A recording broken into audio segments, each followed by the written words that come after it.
So the question I'm going to be answering today is, can you slow down the aging process in a woman?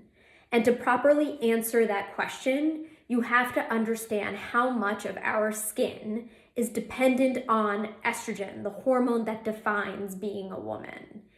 And to put it into perspective, the skin is the largest non-reproductive organ that estrogen acts upon. So estrogen has such an important effect on our skin. And we think about estrogen a lot when we think about puberty and how estrogen starts to really, fluctuate in a rhythm with luteinizing hormone, which gives us our menstruation. During pregnancy, estrogen levels skyrocket. They go so high, 50 to up to 1,000 times higher than non-pregnancy norms. And the third part where estrogen really starts to play a role is when its levels go significantly downwards. And that's truly what characterizes menopause. The average age of menopause is 50, which means that women will live about a third of their lives post-menopausal. And it's a significant thought because once estrogen levels come down, in the first 5 years of menopause, women will lose 30% of the collagen in their skin. Every year thereafter, women will lose 2% additional collagen. And the reason is estrogen is so important in keeping our skin hydrated, our collagen levels strong, our elastic fibers resilient, and our skin from healing itself properly. So when we start to lose that dependence on estrogen, our skin changes significantly, and that's why we start to age. In order to put it graphically to you, because I think it's just much more provocative to see how it works graphically, if I were to plot the rate of aging versus our age, so this is kind of 10 years old all the way up to 70 years old, and we talk about the rate that our skin ages, it's super linear up until the age of 50. And at the age of 50, the slope on that line changes from linear to exponential. Our skin starts to age much, much faster. So the question remains, can you stop how fast that curve is? Could you actually possibly start to slow it down? Could you change this exponential curve to something that continues to be linear? And there are two ways to think about how to do that. There's the way to think about it is if you're before the age of menopause, if you're premenopausal, how do you start game planning with your skin strategy to make sure that you're going to be ready for that impact? And to me, that strategy and that game planning is what I do in the office all day long with my patients. And that is really creating a yearly plan that goes through injectables, lasers, as well as chemical peels, and then medical grade skincare. Those three together is kind of what every patient that I do and I meet at for the first time, I really try to plot that out.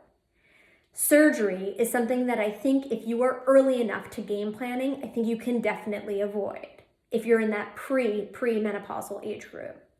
Once you get to the age of 50 and you start to be classified as perimenopausal or postmenopausal or postmenopausal, the strategy and the game plan adjusts significantly. It has to, right? Because the number of aging issues is increased, and so is the severity. It's so much more complex how our skin starts to age once we hit the age of 50 and beyond. So the strategy has to start thinking in terms of support, deep support. You have to start strategizing how to build back that collagen, not just on the surface of the skin. It's not going to do as much for fine lines and wrinkles there, but you really need to be impactful in terms of the volume you can build deeply. And so lasers, injectables, medical grade skincare are so important in terms of the impact that you're really creating when you grow up and you're beyond that postmenopausal age. The strategy is much more complex. You're going to have issues that don't fall any longer in the mild end of the spectrum. They're more moderate to severe. So the frequency of the treatments, the type of treatments that we're talking about, the grade of the medical grade skincare changes. And topically, I just want to share, there's so much going on right now in terms of figuring out how to topically deliver estrogen back to the skin safely. it used to be in the 90s that women would be given, HRT, hormone replacement therapy, in order to help with these perimenopausal and menopausal symptoms.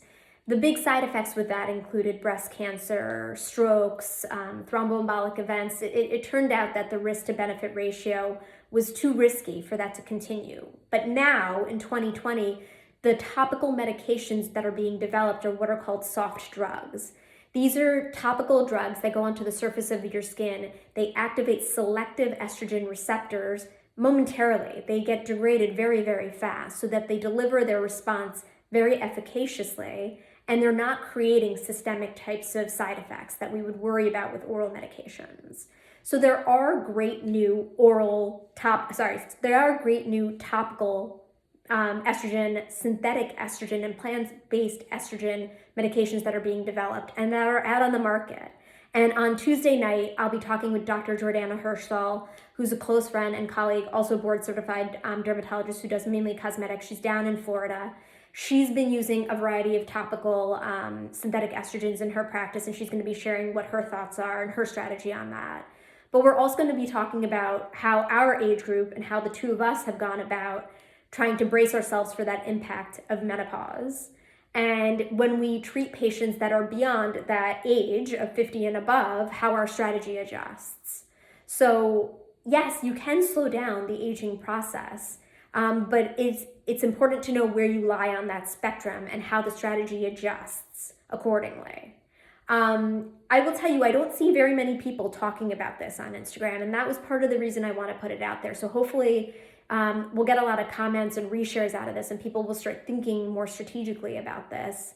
But again, Tuesday night, 9 o'clock, IG Live with Jordana Hirschthal, you'll get both of our thoughts and input on this. But if you ask me, you can slow it down, and being proactive about it and bracing yourself for that impact is how I think the strategy is important when you're premenopausal, and it adjusts when you're postmenopausal, to think of how the severity changes of your skin due to the lack of estrogen, and how you have to build in more support, build back that collagen and those elastic fibers, and recreate that resiliency. So comment and reshare, let me know your thoughts on how to slow down the aging process in a woman. Thanks, guys.